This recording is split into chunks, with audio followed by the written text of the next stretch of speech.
Hi Libra, mid-June 2024, mid-month na po tayo. Kuha tayo ng ilang messages para sa inyo. Ano nga bang pwede pang parating? Anong ganap? Anong mensaheng gabay ang kailangan nyong marinig ngayon? Para sa mga Libra na nakikinig, Libra, mid-June 2024, anong maiwan natin para sa kanila? Message. Libra, mid-month of June. Anong ating maiiwan para sa mga taong ito? Ayan, may gustong bumagsak. Okay. Ayan, add pa tayo dito. Libra, mid-month of June. Libra, Libra, Libra. Para sa taong ito, anong maiwan natin para sa kanya? Message po. Mensaheng gabay para sa mga Libra.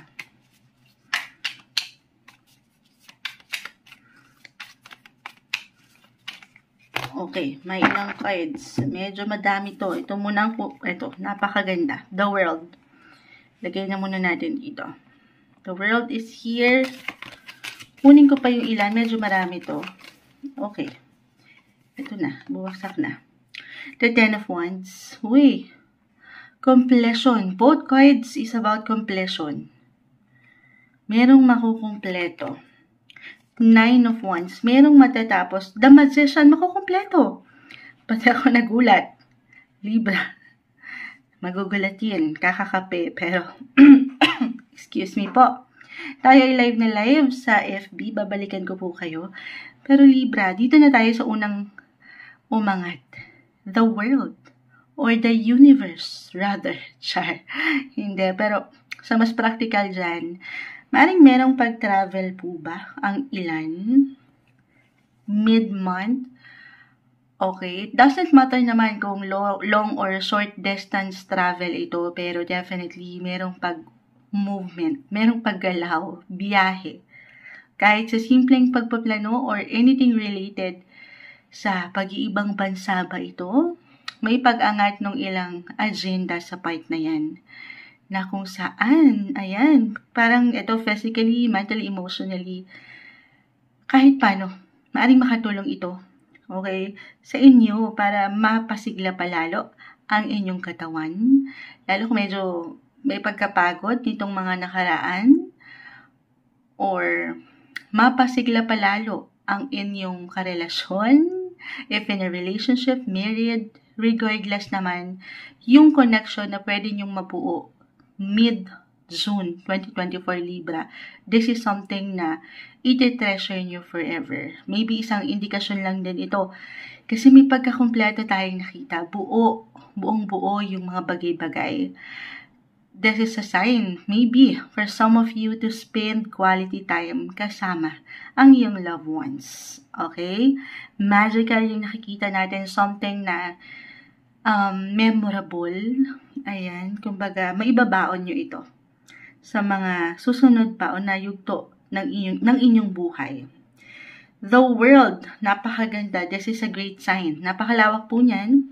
The Ten of Wands, sabi ko nga, completion. Merong matatapos talaga. If this is about your work, this is a great sign po na merong magandang opportunity. Good luck when it comes to your career or finances. Claim na natin yan ngayon pa lang. Okay. May ilang parang pag-level up. Kung kanina may movement, meron at merong development, improvement sa part ng iyong buhay. Life in general. Okay. Lahat na andito. Sa true lang, lagi namang madalas ganon. Okay.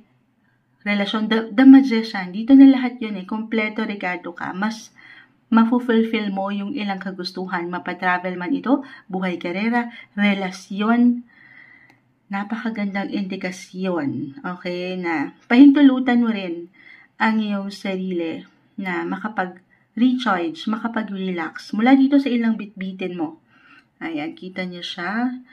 Nakikita ba sa live? Ayan, meron siyang ilang bitbitin. Nine of Wands, ilang challenge po ito na hindi nagiging madali. Maaaring sa higit na practical natin, maaaring meron talagang ilang difficulty Especially sa trabaho, pamilya, hindi madaling ipagbalanse ang mga bagay-bagay bilang tayo ay tao lang. Pero maaaring makatulong itong aking ilang na-mention para sa inyo na, alam mo yon, kahit paano ay makahinga sa ilang isipin na ito ng buhay. In short, ay pahintulutan ng sarili na magpahinga. Okay? Ano pa bang ma-add natin dito? Ang ganda. Ang ganda. Para bang andito yung hirap. Ayan, andito yung hirap at matatawag niyong ginhawa.